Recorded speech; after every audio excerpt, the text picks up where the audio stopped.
today I'm covering some numbers and trying to learn numbers 1 to 20.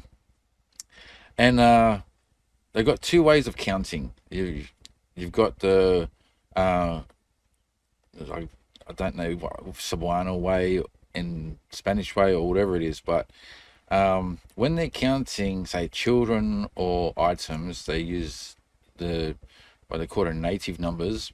That's also Usa, Duha, Talo, Upat, Lima, Nimon. I've got this on the screen, so I don't know it yet, just still learning. But you also got the other way, if they're counting money, which is uno, dos, tres, cuatro, cinco, and that's more Spanish. The thing is, it doesn't matter which way you learn. If you use one way for counting or use the other way for counting, everybody understands you. So we're going to go with the one that I started off with, the Pulsa Doha, and we're just going to focus on those numbers, and we're not going to worry about the other ones.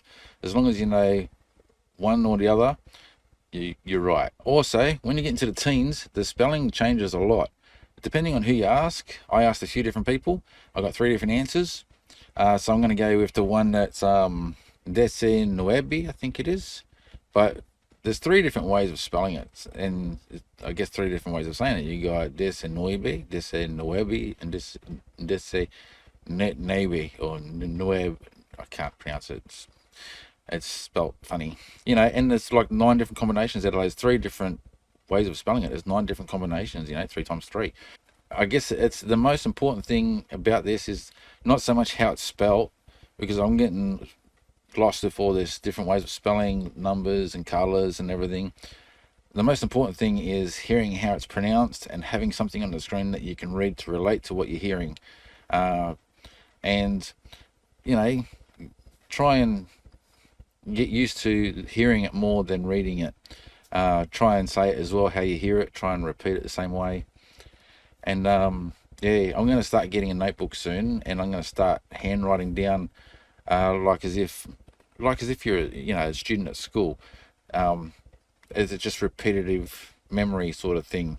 I can't remember what that's called, but when you do something over and over and over and over, it programs it into your brain. So I'm going to get an exercise book, and I'm going to start writing lines of, say 10 lines, 20 lines maybe, of green is, I don't even remember.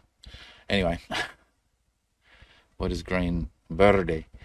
So yeah, that's what I mean. Like, I've already forgotten. I say it, and then 5 minutes later, it's gone.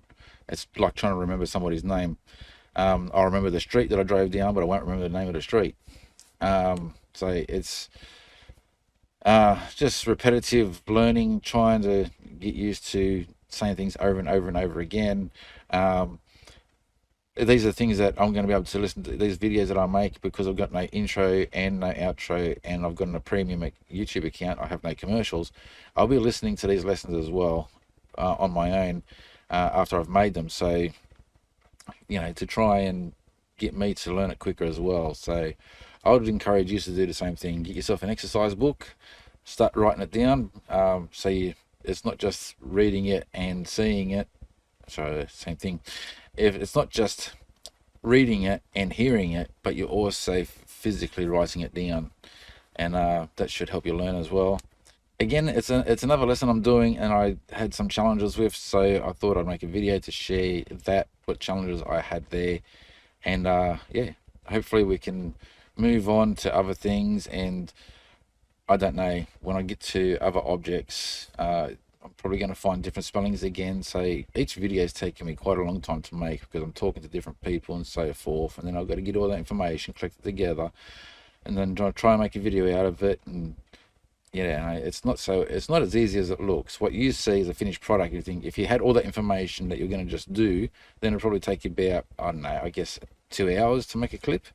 But when you've got a whole bunch of information, like 3 or 4 different ways that you can say something, or not say something, but read something, and 3 or 4 different ways of spelling that something, then you got to work out, okay, well, which one would be the most popular, and probably the easiest to read, maybe a shorter word of the same thing, You only need to learn one way. Once we get to a certain point, or you get to a certain point, I get to a certain, yeah.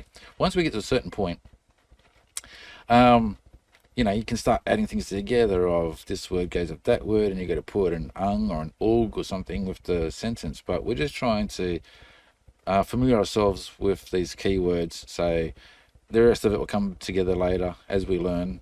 And as I learn, then my videos are going to get more advanced too, and I'll start putting words together of this, of that, and so forth, hopefully anyway.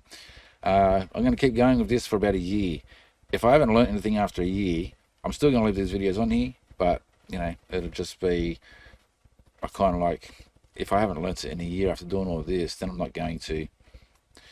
Anyhow, I'll just close this here, so it's not a long video. Yeah, keep watching. Give me a thumbs up, subscribe if you haven't already, and I'll catch you on the next one. Cheers.